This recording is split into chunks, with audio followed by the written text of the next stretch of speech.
warahmatullahi wabarakatuh. Teman-teman, kembali berjumpa bersama kami channel Bekebun 78. Salam tandan berduri.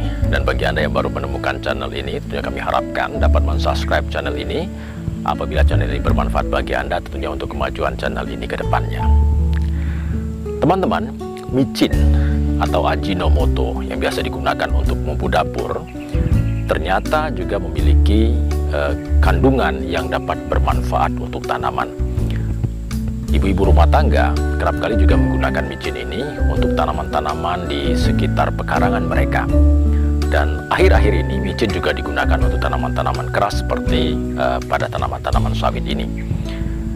Kandungan natrium yang ada di micin ini ternyata sangat bagus ini untuk pertumbuhan tanaman. Namun teman-teman, dalam mengaplikasikan micin ini, maksud kami, kita harus juga memperhatikan cara kita memberikannya kepada tanaman. Karena ada hal-hal yang harus dihindari. Apabila kita tidak memperhatikan ketika kita mengaplikasikan micin atau Ajinomoto ini kepada tanaman, maka akan berdampak buruk pada pertumbuhan tanaman. Nah, berikut kita akan membahas mengenai hal-hal yang harus dihindari ketika kita mengaplikasikan micin ini untuk tanaman. Seperti apa? Mari kita saksikan tayangannya berikut ini.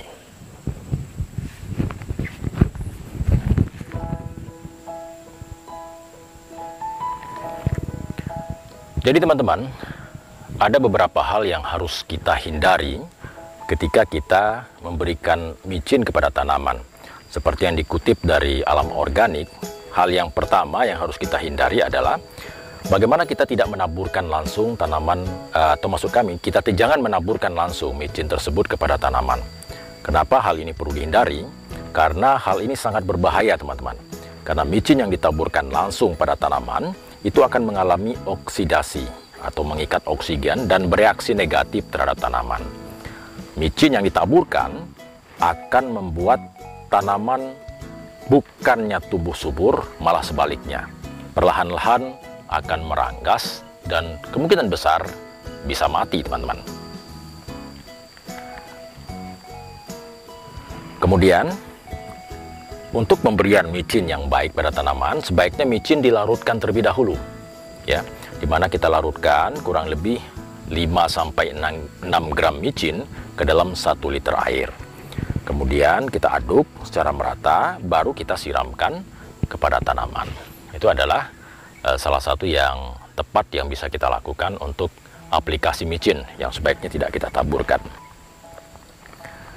Kemudian teman-teman, yang kedua yang harus kita hindari adalah memberikan micin dalam jumlah yang terlalu berlebihan. Terlalu banyak misalnya. Kenapa?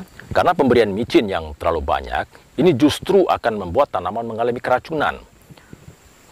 Karena kelebihan unsur natrium yang diserap oleh tanah. Kelebihan unsur natrium ini justru akan berpengaruh. Oleh karena kita berupaya bagaimana caranya ketika kita memberikan micin itu sesuai dengan kadar. Seperti tadi, 5 gram untuk setiap 1 liter yang kita berikan pada tanaman.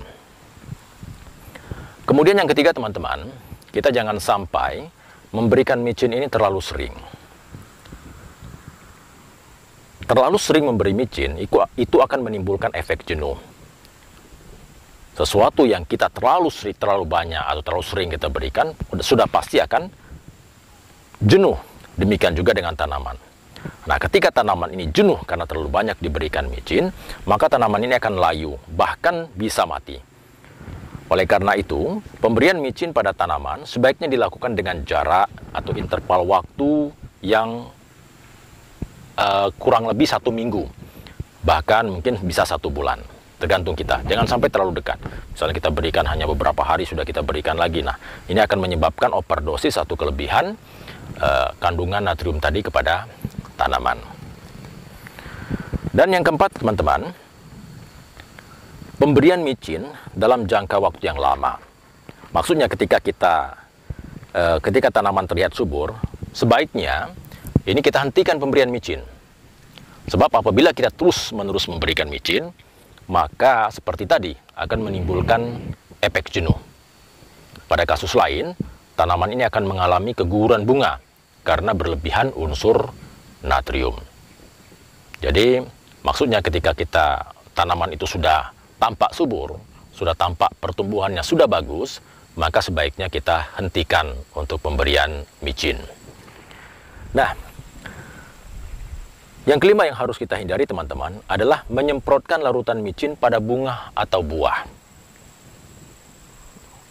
Kenapa? Karena pemberian larutan micin pada bunga justru akan mengakibatkan bunga mengalami keguguran, sehingga hal ini justru merugikan perkembangan tanaman. Pemberian micin sebaiknya dilakukan hanya pada masa vegetatif. Kemudian kita menghentikan pemberian micin pada masa-masa generatif atau pertumbuhan akhir. Untuk menghindari apa? Agar menghindari micin terkena pada bunga atau buah tanaman.